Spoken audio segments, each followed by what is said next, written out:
Good morning and welcome to today's webinar on empowering children and young people. My name is Louisa Pisano and today I'm joined by my team member Tamara Cunieto and discipleship specialist Silvana Scarf. We're also very pleased to be joined by our parish representatives, Father Track Nguyen from the Camberwell, Balwyn, Deep Dean, Surrey Hills and Wattle Park parishes, Pauline Duff from the Kilmore parish and Carmel Barker from the Mordialloc Aspendale parish, who you'll get to meet a little bit later in the session.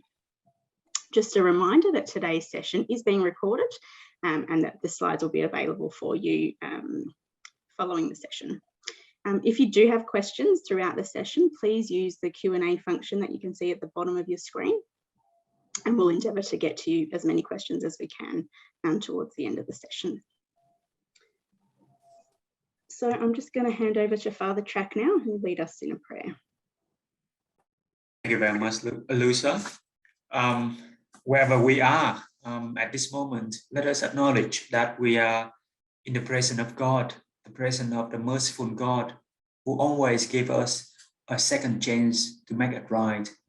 So let us gather ourselves in this moment and pray that our God will always be with us in many ways, especially for the children, for each one of us and the children we are looking after. We pray for the people who have experienced the abuse and those who journey with them, and pray the Lord of all tenderness and compassion will restore them and give them peace. With humility of heart, we ask Jesus to bless our work to create safe and supportive environments for all people, particularly children and young people. We thank you for this opportunity to come together and support one another to fulfill your will. We ask this through Christ our Lord. In the name of the Father, and of the Son, and of the Holy Spirit. Amen. Thank you, Father Track.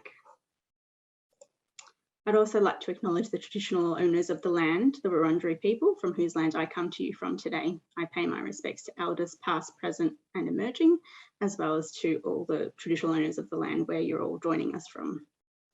Also, we'd also like to acknowledge the pain and harm caused to victims, survivors and their families of abuse within the Catholic Church. The work of the Professional Standards Unit is dedicated to them. So today's webinar, we're going to be looking at the Catholic social teaching and how this links to empowering children and young people. We'll have a look at the overview of children's rights and responsibilities. We'll have a look at the safeguarding framework and how this also contributes to empowering children and young people. Look at why it's important to be engaging with children and young people, and we'll finish off with a showcase of parishes who are going to share with us how they're doing some really great work at engaging with children and young people. So to begin with, we're going to ask you to have a quiet reflection and think about a time that you felt unheard by an adult as a child. How did this make you feel? What was your response? What were you thinking, you're feeling? What were your beliefs? So to do this, using the chat function at the bottom of your screen, you can, if you're comfortable, provide as little or as much information as you like. It has been set up so that the answers are not they shouldn't be public, so they will only be coming through to us as panelists, and we'll present the information later on, obviously anonymously, at the end of the session. So if you're happy to start sharing those responses, I'll just give you a few minutes for them to start coming through. Thank you. We can see a few responses coming through. And feel free to add to this as we keep going along. Like I said, we'll use the responses for something later on in the session. So if you think of something as we're talking, please add it in.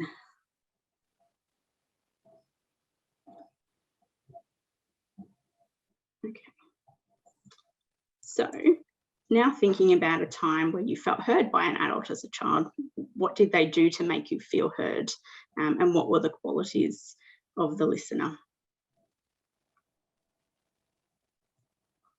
just take a few minutes to give those responses. Thank you. We've got a few coming through. It's good.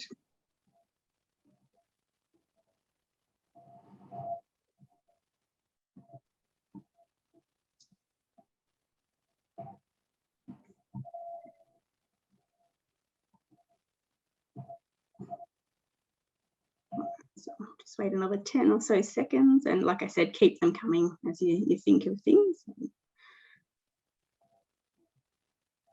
All right, so now I'm going to hand over to Silvana. Thanks, Silvana. Thanks so much, Louisa. It's great to be here this morning with you all. So today we're going to start by looking at Catholic social teaching, what it is and where Christ fits into our broader discussion today on empowering and safeguarding children and young people. Just next slide, please, Louisa. Thank you. In the Gospels, we have this command from Jesus: love one another as I have loved you. In this verse from St. John's Gospel, Jesus gives us a new depth to the familiar commandment of the Old Testament. The standard now is, as I have loved you. As, this is what love is, how we are meant to love, and the goal of what we are made for, to love as Christ loves. This call to love is a tall order, but it is also very simple, because God didn't say this and then leave us to our own devices. He provided us with the way. He gave us Christ, who is the way, the truth, and the life, who showed us what it means to love, how to love, and as a result of his sacrifice, we have grace always at our disposal.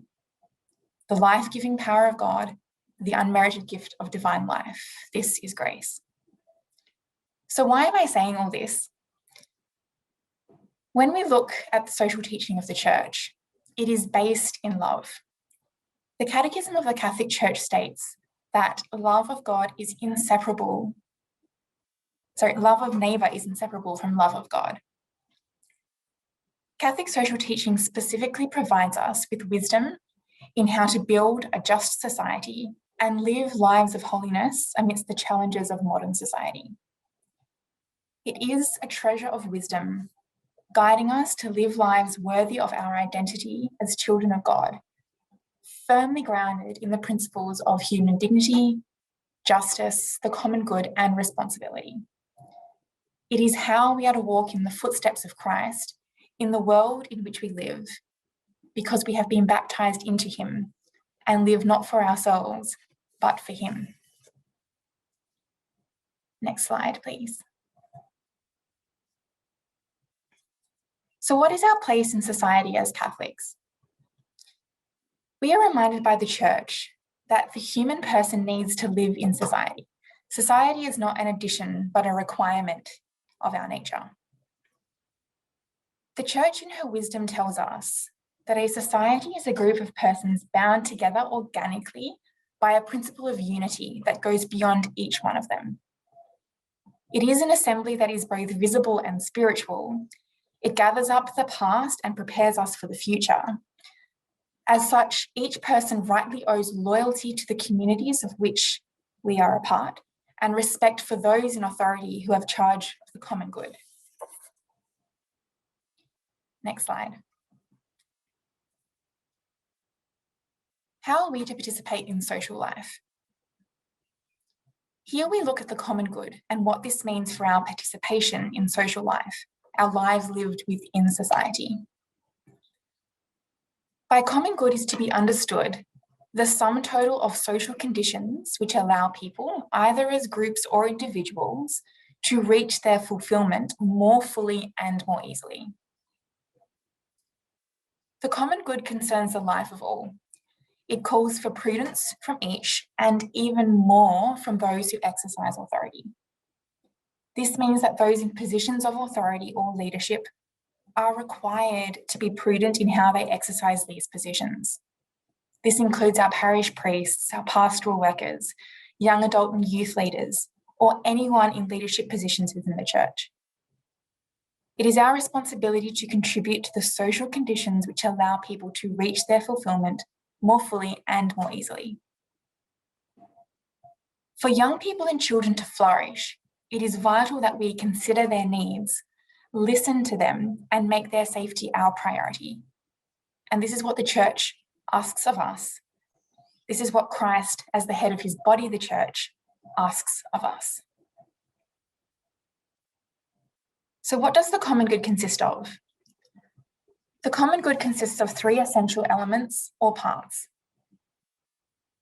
One, the common good presupposes respect for the person. It requires the social well-being and development of the society itself. And it requires peace, the stability and security of a just order. This means that it presupposes that authority should ensure by morally acceptable means the security of society and its members.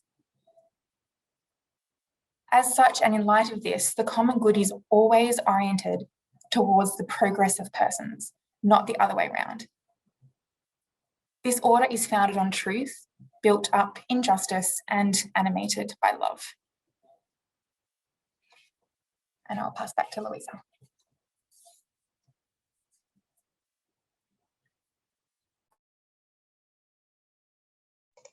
Thanks, Silvana. Okay, so now we're going to have a look at the children's rights and responsibilities. And so a really important part of any child safe organisation is that understanding and acknowledging that children and young people have specific rights. The UN Convention on the Rights of the Child, which was ratified here in Australia in 1990, upholds universal rights for all children, irrespective of their ability, race, gender, or cultural background.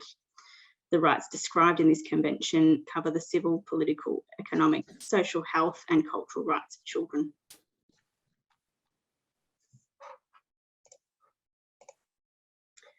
Some examples of children's rights include to be safe and to feel safe, to be heard and believed, to be accepted and valued, to be supported and be protected from harm and abuse, and to express their views freely in all matters that affect them. And just as we all have rights, there are responsibilities that come with these rights. For example, the child has a right to feel safe and be free from harm. They also have the responsibility not to engage in bullying or be harmful to others, causing them to feel unsafe. The child has a right to be accepted and supported, and they also have the responsibility to care for others and accept and support them too. Children have the right to express their views freely in matters that affect them, and they also have the responsibility to respect the views of others. So importantly for what we're focusing on here today, Article 12 in the Convention states that children have the right to give their opinion and for adults to listen and to take it seriously. And we'll hear later from the parish representatives how they're actually enacting this principle with children and young people. So now let's have a look at the safeguarding framework. So both the Victorian Child Safe Standard number 3 and the National Catholic Safeguarding Standard number 2 state that children and young people are empowered about their rights, participate in decisions that affect them, and are taken seriously. So like we said, we'll explore some of the practical ways that parishes are implementing this standard later. But what is the standard actually asking of organisations? So what it's asking organisations to do, it's that children and young people are informed about their rights, including to safety, information and participation, that staff and volunteers are attuned to the signs of harm and can facilitate child-friendly ways for children and young people to express their views, participate in decision-making and to raise their concerns. And that organisations have strategies in place to develop a culture of participation and are responsive to the input of children and young people. So as we've heard, the standards focus on two particular areas, participation and empowerment. So when we're talking about participation, it's really about giving children and young people those opportunities to have their say and then inform that decision making. This requires organisations to listen and hear and to act and make appropriate changes based on the information that children and young people are sharing. And when we're talking about empowerment, that's recognising and building on the strengths of children and young people, which helps them to have greater confidence and to seek out support when they need to. So the participation of children and young people in parishes helps them to feel empowered and helps to build on the child safe culture within the parish. So participation sits along a continuum and there are lots of ways to encourage it. Some of that might be where we ask people to comment on something that we've pre-prepared, a document or a plan, and we get people's opinion about that. When we're looking at consultation, that's around involving people from the beginning of a project, having a dialogue around that issue or project, and that information informing the final decisions that are then made by the organisation. And then when we think about partnership, again, that's involving people from the beginning, but there's a bigger focus on collaboration and shared decision making. So the way that children are involved in the parish will depend on a range of different factors that include the type of activity, how long you've got available, who's coordinating the activity. But what we know is that the more involvement that people have in a process, the better the outcome that we can expect.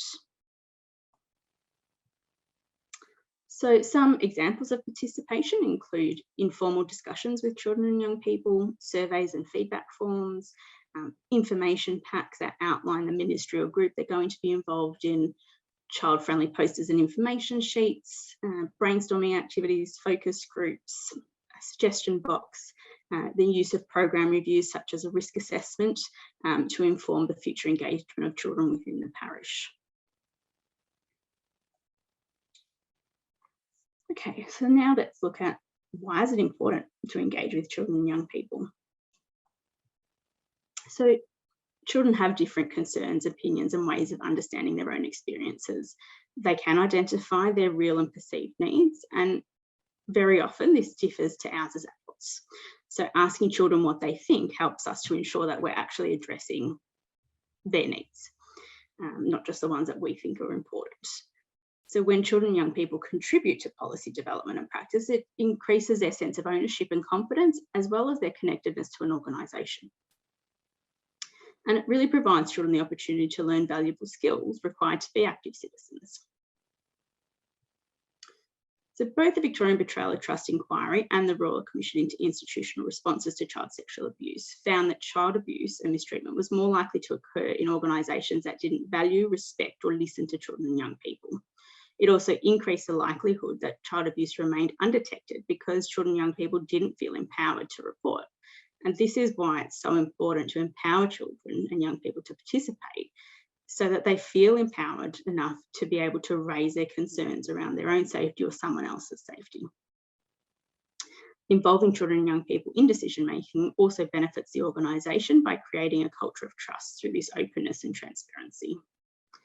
And hearing and incorporating their views ensures that program services activities better meet their needs.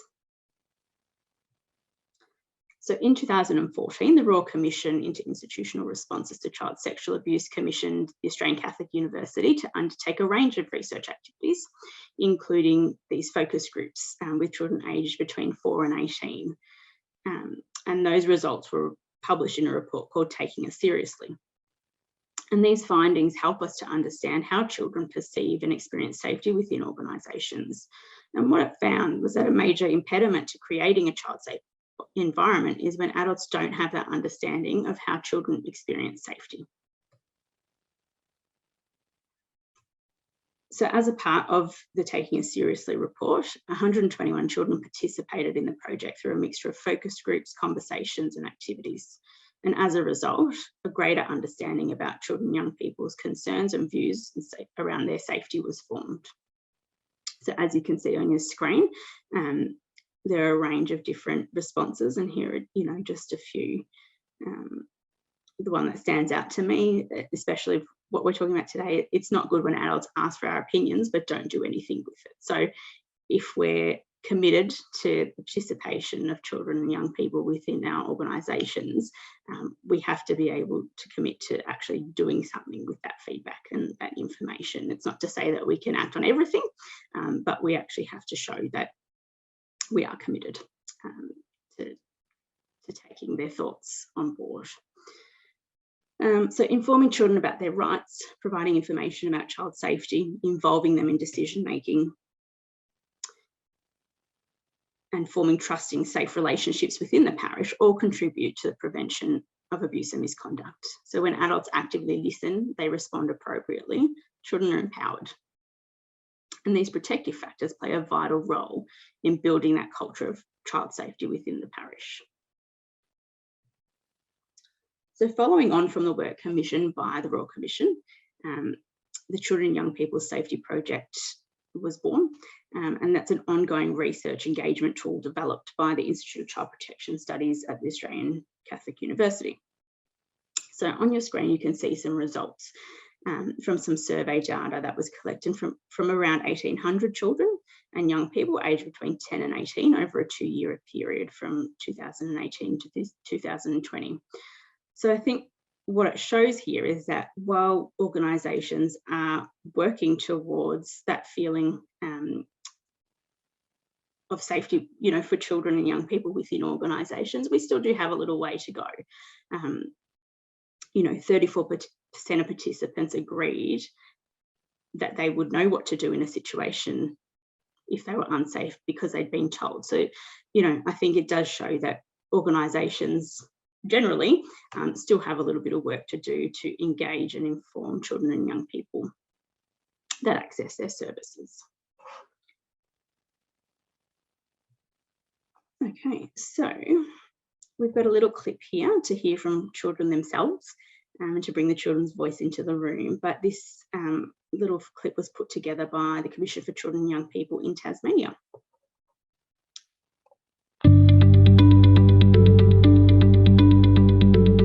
There are heaps of reasons to love being young. We can adapt. Think quicker. Use media. Be social. Express. Understand. Laugh. Protect. Discuss. Involve. Improve. Have fun. Learn. Be heroes. Change. Create. Be taken seriously. Be experts. We can. Think about things that matter to us. We can think about things differently. What do decision makers need? Amazing ideas. But what do amazing ideas need? Decision makers. You'd be amazed by how many people think that children can't think. Child's decision could be fresh, fair, Good. improve, honest, fortunate, Diverse. Modern. Listening to us now will help us listen later. We are the future generation, so today's decisions will affect our future. Children are not just the future. We may be your best future. Can you see it? See what? The future. We can. Kids matter because we're the future generation. Everything is better when we work together.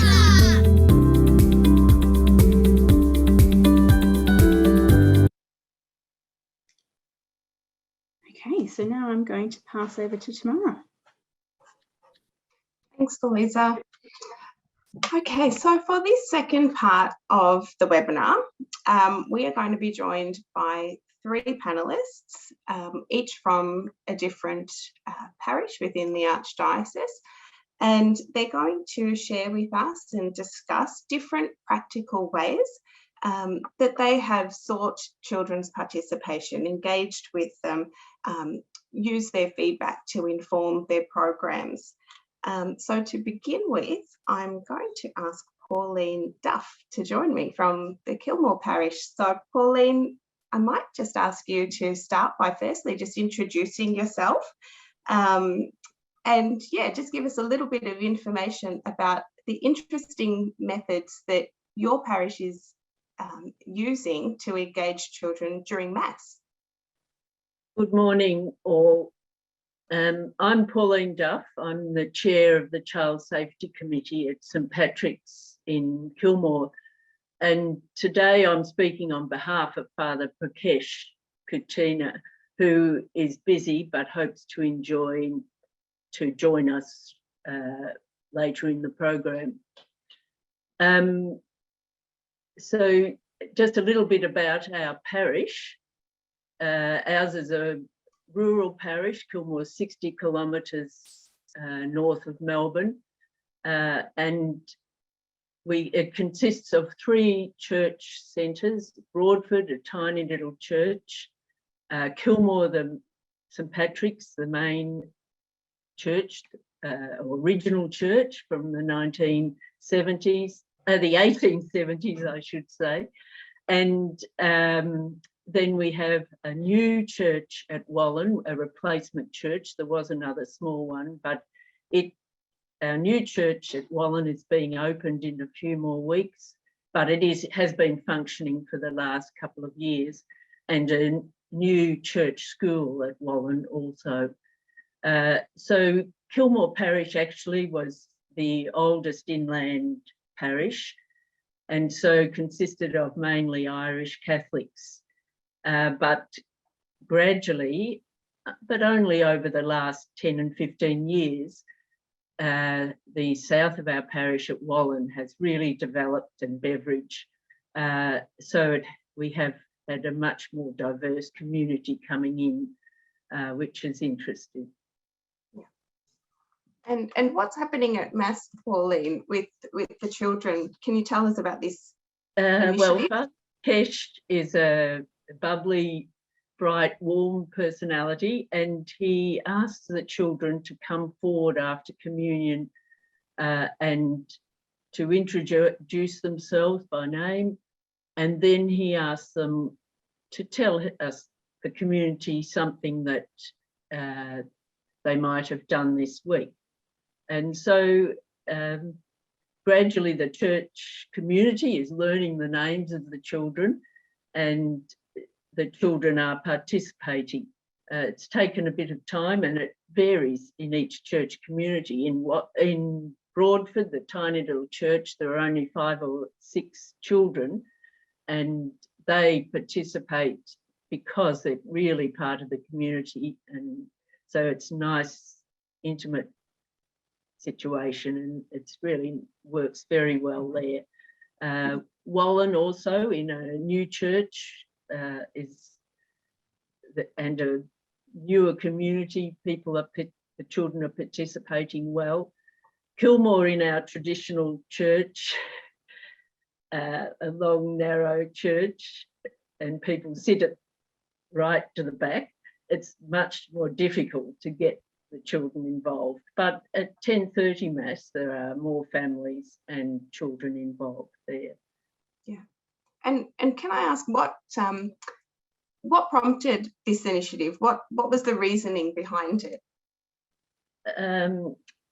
Father Prakash, I think, has probably done this in other parishes, and he just believes that it's really important to engage the children, that they're the future of our community, and unless we get the children and their families involved, we're not going to see much future in our church. And so it's important to make those children confident to speak up. We also use the rights and responsibilities, yes, and our commitment to children and young people. We have them on our PowerPoint at various times during the Mass, so that and we will distribute them to the parents, just to try and get people talking about these things within their family, rather than just the children participating on their own. But Prakash also, is very good at asking for people in the community, their birthdays or their wedding anniversaries, anything to try and get some participation in the community. Yeah. Which is great. People were slow to start, but they are now participating much better. Yeah. You mentioned before, Pauline, about it being important, one of the reasons why it was important to extend the children's confidence levels. Since the initiative started, have you observed a difference in that, or even in other aspects of the parish life, even Mass attendance? Or I think particularly at Wallen that there's been a big increase in the participation of the children and their families. And in the other parish centres, there's been a gradual increase. We also have the Assumption student or boarders who are just coming back to Mass at our 6:30 Mass on a Saturday evening. So Prakash is also, tries to engage those too. And some of their boarding supervisors are very good in that they, try and encourage one each week to say something, to introduce themselves and say where they come from, so that's nice with the teenagers too. Yeah, it's fostering that sense of community as well. So what's next then, Pauline? Now that you've got a few more children who are engaged and participating, and it's a very simple initiative that I think a lot of the other parish representatives out there listening today might be sitting there thinking, yep, we could take that on board and start something like that. But for you yourselves, what do you now see as the next steps? Well, I think we do need to extend it. Just last week, a family with 4 children, the children just sat and didn't get up, and you think, are they getting bored with it? So I think we do need to extend it, and maybe ask the family to participate in the offertory procession, so that it's not just calling the children out on their own. Some people have wanted altar servers. Personally, I'm not that keen. I think the altar servers are a little bit attitude of servitude, but I knowing what Father Track's talking about, I'm open to convincing. We also have 3 of our teenagers who conduct the PowerPoint machine at Mass. So those sort of things, participating in the Mass, I think is important. We usually have, or used before COVID, had a children's liturgy, but that hasn't got back into action as yet. But that's another way of trying to engage the children. Yeah, absolutely. Absolutely. I think, as you said, looking at what other programs you have, or even tapping into the children and youth skill sets as well, looking at different ways how they can be a part of the parish community. Yes, yeah. I mean, the teenagers would be only year 7 and 8 maybe who run the PowerPoint, but of course they're much more efficient than most of us. So that's a good way to get them involved. Yeah, great. Lovely. Thank you, Pauline. You've given me a good little segue into our next panelist, because you did mention some of the children's programs at the parishes. So with that being said, I'm going to ask Carmel Barker if she can join us on screen now. Carmel is from the parish out at Mordialloc and Aspendale, and Carmel's going to be chatting to us in regards to the Children's Catechist program at the parish, and what information sharing opportunities and communicating the messages of safety, how that's done through their program. So Carmel, are you there? Yes, I am here, but I'm having trouble getting my visual up. That's okay. That's all right. We can still hear you, so it's all good. If you get the video working, great. Oh, there you are. Here we are. Thank you for the host who put that on. Yeah. Hi, I'm Carmel Barker. I'm from St Mary of the Cross Parish of Mordialloc and Aspendale. We've been doing our child safeguarding for probably about the last 5 or 6 years since it started. I was in the original part of it. I'm not involved in it now. I'm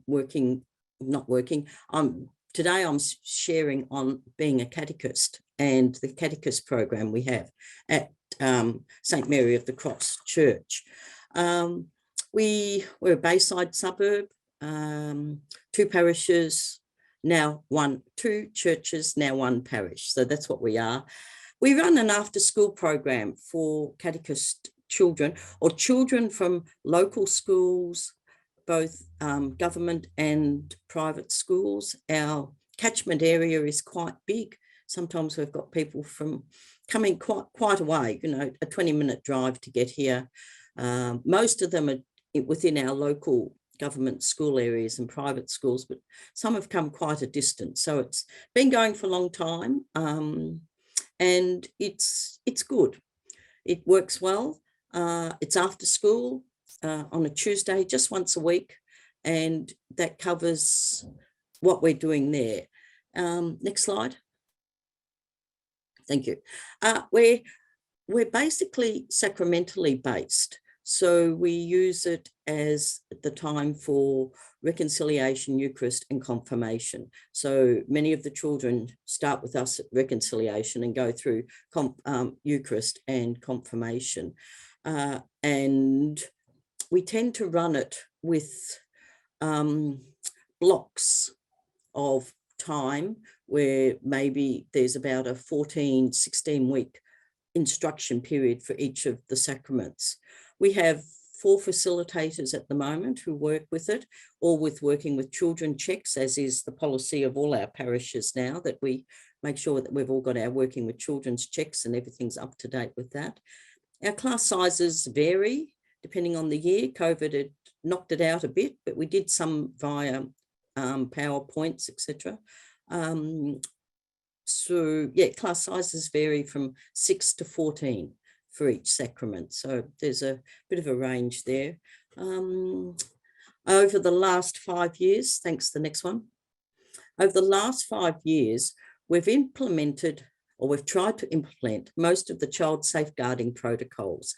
So that was a big change in how we set up at the beginning of the year. We updated a lot of the contact information that we had from the children. We now have a parental consent form where the parents have to nominate who will be picking their child up, who will be dropping their child off, who will be picking them up, who might be another person that might be picking them up. They have to sign off if the child is going to walk to and from the catechist program.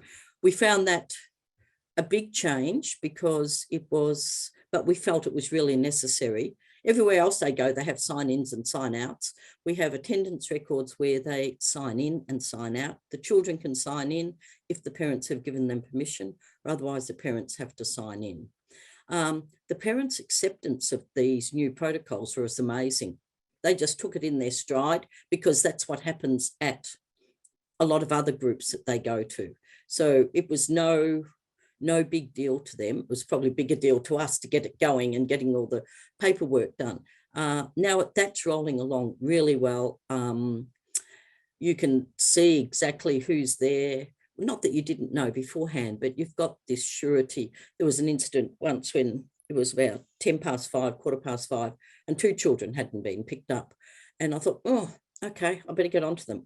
Where am I going to find their number? Straight away, it was on the parental records of the contact of who to get. So it's just made everything a lot clearer. And I think the parents feel a lot safer with it.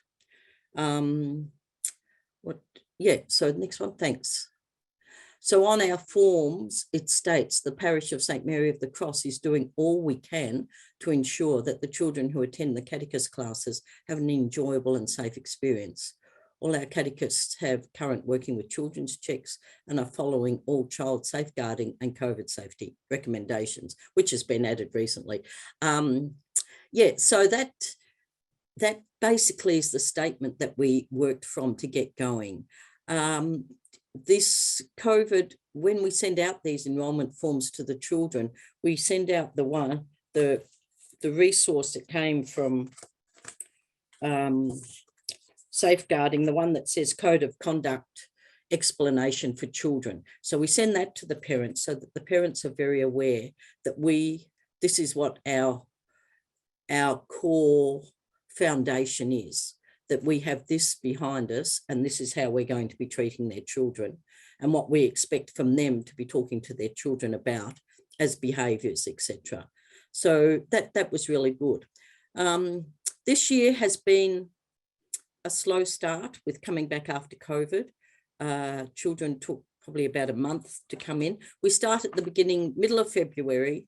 This year it was probably about getting into March before we had a lot of the children back. I'm going to say now, and I've told Tamara, that we haven't implemented it for the last 3 years effectively, just because of COVID and disruptions. And then this year it was a very unorganised start to the year, with children 1 week there, not there the next week. So I'll address that a little bit later, but just to know that I'm speaking from what we did probably 4 and 5 years ago. Yeah. So we all make mistakes along the way, but we learned a lot in the process anyhow. So COVID's given everyone a curveball, Carmel, so it's it's all right. Yeah, so when we started this, and we used basically the ones that I'm probably jumping all over the place, better stay with my slide, hadn't I? School usage. Okay, so there was no problem with introducing children to the language of rights and responsibilities, because all children are using this language in their school settings, no matter what schools they go to. This is their core foundation language that a teacher will use to set up a classroom at the beginning of the year. So the language that is written on those sheets that you might think, oh my goodness, how am I going to get through it? The children know the language, they know it really well, they're very familiar with it, they're very familiar with the responses of it. Not that that makes it any easier, you've still got to do the conversation, but just, I suppose what I'm saying is, don't be frightened of how you'll get through it all. The children will get you through it quite well, because they know the language and they're comfortable with it. So that's a really big plus if you're doing anything with children. It doesn't take as long as it looks from what, when you see these long sheets of paper, it doesn't take that long. It's an easy process to go through. Thanks. Okay, our implementation. First time we gathered as a whole group, the first time I did it, and it was more like a talk fest, and it was probably a little bit too big, and then I had missed some children. So I did it right at the beginning of the year, and we missed some children who joined a bit later. So as I say later on, something I learned was it would be better to do it in the middle of March after they've settled in and we've got most of the children into the program. The second time was more interactive. So we broke into our sacramental groups, and it was easier to work with a smaller group, and it was quicker, and every child got a voice. That was probably the biggest part. In a smaller group of like the reconciliation kids or the confirmation children, every child got a voice. You could talk about it, you could hear their responses to everything you were saying. And as I said, we now would do it in March, not in February, because it's just, we've got people coming in and out at the beginning of the year. Thanks. Now, probably this is a little bit of what we do, and it's a very easy process as we'd gather the children and we'd go through that language, that it was similar to school, and each child has a right to feel safe and be respected in our group. So we'd always be talking about in our group and in our church. So we have a right to be respected, just like you are at school. So I tended to always go back to what was known to them already. So what they knew from their school environment, I would bring back to what. So this is the same here. You have those same rights and to be respected. We use that commitment to young people as probably one of our first ones to go through.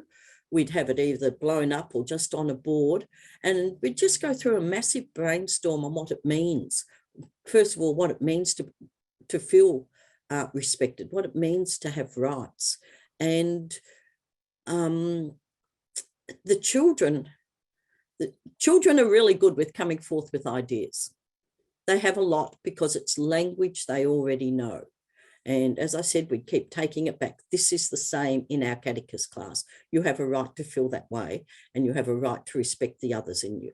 Every child has a right to be respected within our class. Next one.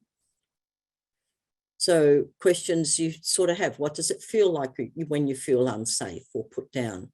How can we change that feeling? How can we, as the teachers, as your leaders here, how can we change? Who do you need to go and see?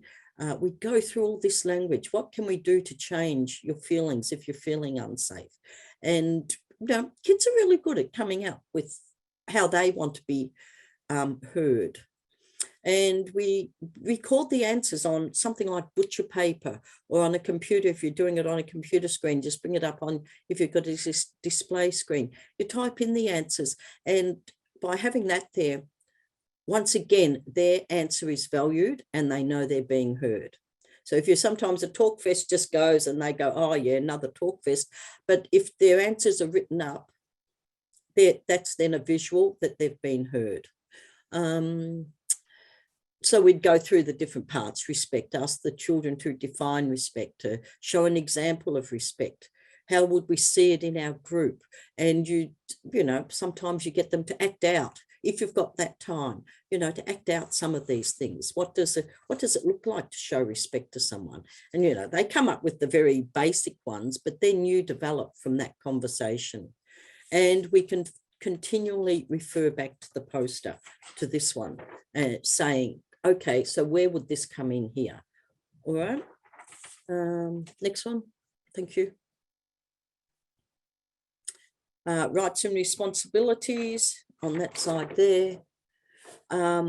Butch paper, texters, paper strips, display board, what is a right? Just those same sort of questions again that you come through. And before you start, if you were doing it, I would suggest that you have a list of questions as a backup, so that you know where you're going and you know what you want to say, and you know you're anticipating what they're going, where the conversation is, and your questions will change. But it's always good to have a few as backup ones to start you off and to help you feel confident about it. And kids are very good at saying, have you ever felt your rights weren't respected? How did you feel? They're really upfront with telling you about that. So it might be something that's happened in the playground or something like that. And, you know, what could be done by the leaders to help you or to change that scenarios? And would you feel safe to tell me when you're not feeling safe, or would you feel safe? So, and if there's silence, you sort of say, okay, so what would I have to do to make you want to tell me? You know, giving it back to the children so that you hear what they want, how they would feel safe with you. So questions are great to have there to make sure you cover, not to make sure you cover all the areas, but to give a wide range, a broad spectrum of ideas to come forth. Okay, thank you. So while you were doing all that, you would be writing down these answers. I put there, if time, children would partner and write slogans for the group behaviour and attitudes. You can just have some strips of paper, texters, then you can just write some slogans that would be you want to encourage within your group. Words on the sheet of paper, children add ideas and behaviour, like a brainstorm all over it. Rights, responsibilities, respect and safe. And as the leader, I'm continually saying, these are the attitudes that will be the base of our class, and we're going to keep referring back to. And it's really important that if you've made something like that, that you put it up somewhere so that the children, you can say, oh, now you remember what's up on the wall there? Because sometimes these ones, they're great to send to parents, etc. But it's a little bit harder. They don't, if they've written it themselves, they identify with it. That's probably basically what I've said. If they've written it themselves or put down the idea themselves, it's more valued back to them when you refer to it. The children were always given this two-sided handout at the end of the session, and so that they could take it home and show the parents what they were doing. So that's basically how we'd introduce it. It didn't take a long time. Sometimes it was only about 15 minutes. Sometimes one time it was a bit longer. It gave, yeah, it was good. I felt comfortable. I'm from a teaching background, so I'm aware that the children know the language. So I'm just encouraging you to know that it's not unknown language to them. It's part of their school culture, no matter what school they go to. And all you're doing is transferring that knowledge into our church culture or into the group that they're gathering with for the church. I think that was the end, was it? Oh, I think I might have had problems or considerations. Oh, yes, as I said there, our children take a few weeks to come. So we found we needed to do it a bit later, earlier than mid-February. Then our reconciliation group is usually a term 4 sacrament. So those children often don't come until the middle of term 3 or the beginning of term 3, because they wouldn't want to come too often now, would they? But so therefore we need to consider having one just for the reconciliation, probably about 2nd or 3rd week of term 3. And as I said, the code of conduct explanation for children was sent home with the enrolment and consent forms at the beginning of the year, and that was for parent awareness, for that early awareness as they're signing off on who would be picking up their children and taking them home. So really the only resources we used are the ones from the Professional Standards Unit, those 3 posters that we've had up, and texters and butcher paper. Yeah.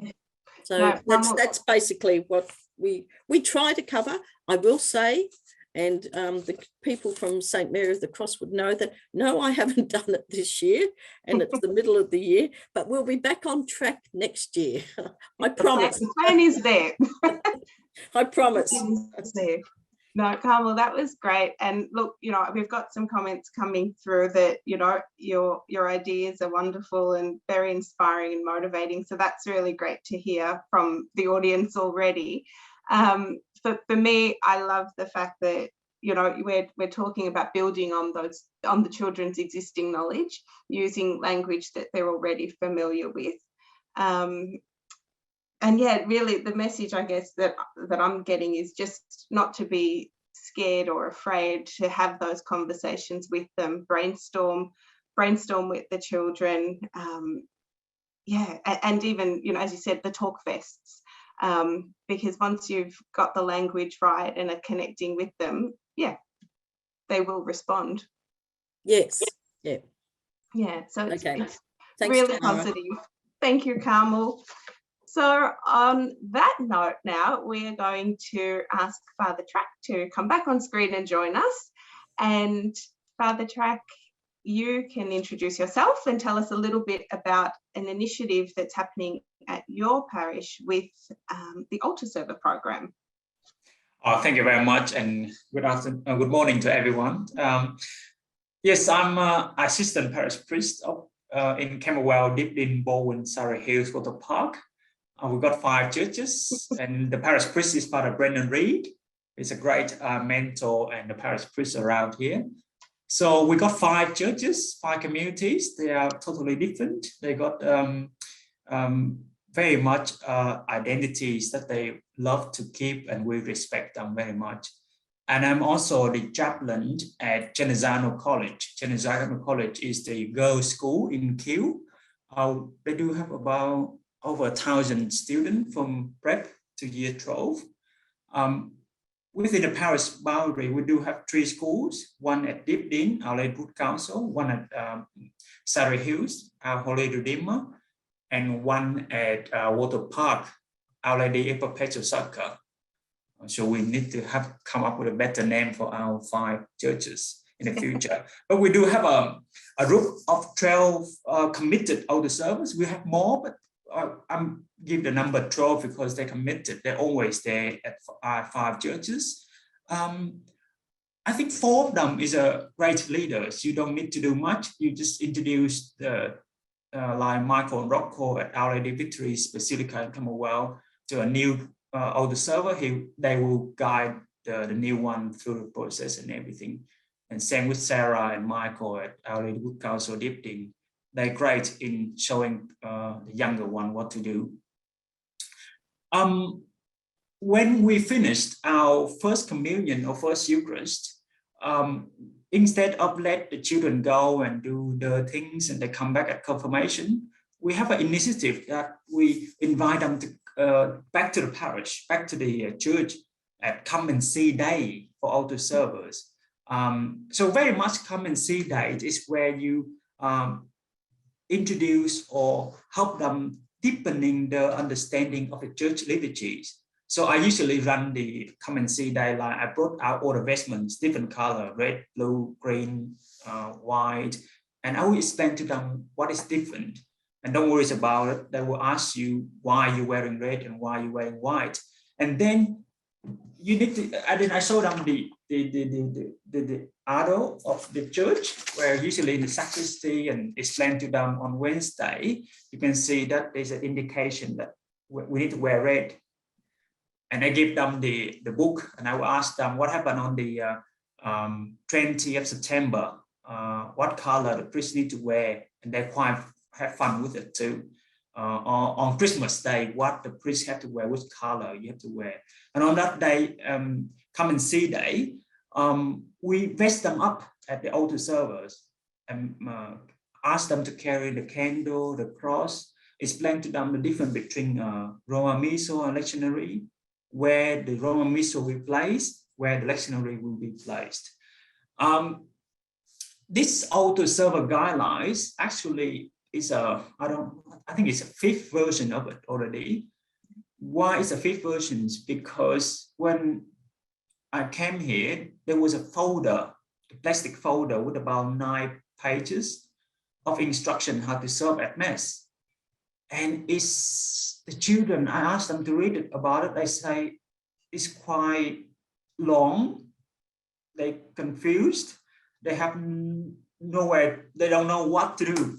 So then we all us gather and say we need to do something about it. So that's why we asked them about what do you feel like? What do you want to be at the guidelines for you at older servers?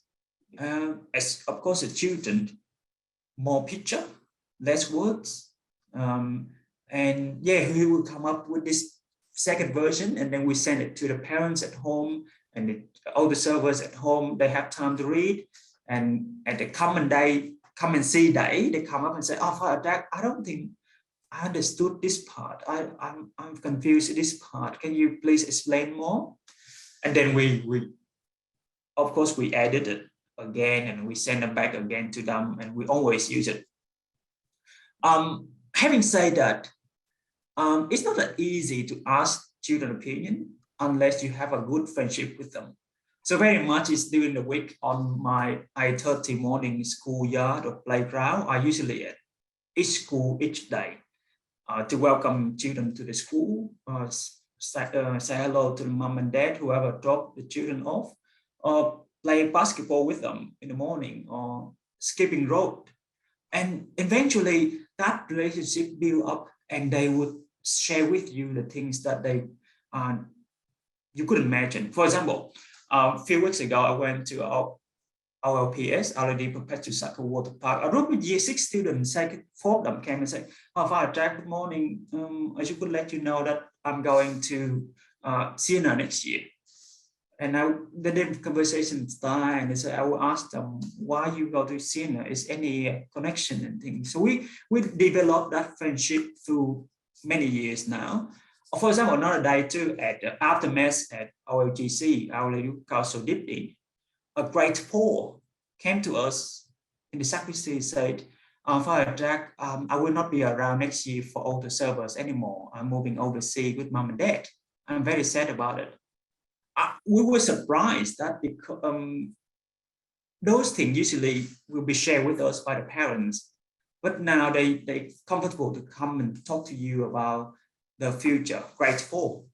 Or another student at grade 8 at Chinazano come and just say, "Morning, Father Jack." I say, "Yeah, how can I help you today?" She said, "Oh no, we just come and say hello and and that's all, nothing important. So I mean this playground, the schoolyard in the morning, and we do have a lot of chances to listen to the children, and of course when they feel comfortable with you and feel comfortable around, they will let you know what they feel like. And of course the older server guidelines or older servers program is one of a tiny project among many things happening in the parish. Of course, a lot of parishes around Melbourne have a better ways of the older server programs, but we found this program or this guidelines could be understood by the children in their level, and it helped us to get to know the children or the students at schools even better level. They feel comfortable with the clergy, which is something that we feel happy as well, because with all the climate we are living in and the things we need to do, what we do for our children is comfortable with the clergy, comfortable with the adults who are not familiar with them in day-to-day basis. Yes, of course, there will be more things to do in the future to get them enrolled. But in this moment, I think it's just a very tiny project from our parishes in this area. And then I'm happy to have any questions from you all. Yep. But I think too now, Father Track, it's also become part and parcel of the altar server programs set up from the sounds of it, given that it's the 5th review, as you said, for these guidelines, that it's an ongoing thing now, and you're using those relationships with the children and with the families to get their input, get their feedback, to then revise these documents and obviously the processes that's happening within the program itself. You can see on that note, you can see the beginning around 15 minutes before Mass. That picture, actually, one of the Amon, he's grade 4, he asked me to change that photo because his idea was, can we put the number 1 going to the altar in the order 1, 2, 3, 4? Okay, so they don't need to remember which one go to the altar first. So if we do from left to right, 1, 2, 3, 4, then they will remember easier. I mean, I said great idea. We will take another photo and replace it. Yeah, there you go. Feedback in practice. That's it. No, that's really good. That's really good, and it's been really nice to hear. It's coming through from, I think, all of the panelists, the value of having those relationships, connecting with the children, not being afraid to have the conversations with them and listening to their voices and to their ideas. So thank you, Father Track. Louisa, I'm going to hand back to you just to see if there's any, I think, Q&As that have come through.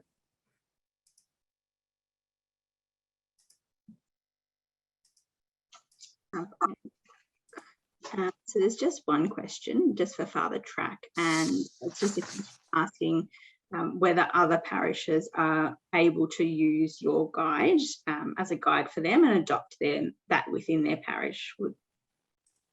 I think it will be fine, because all the pictures we already asked permission from the parents and permission from the children to use, and so they're happy with it. Yeah, sure, I'm happy to send it the copy. You can change the parish at the end or something. Make it your own. Yeah, I don't think it's any problem with it. Thanks, Father Track. I think that was not too many questions. No, that was no. That's it. We're very comprehensive. So have we got? Is it the word cloud? Maybe then, Louisa. If Breck's got that available. Thanks, Breck.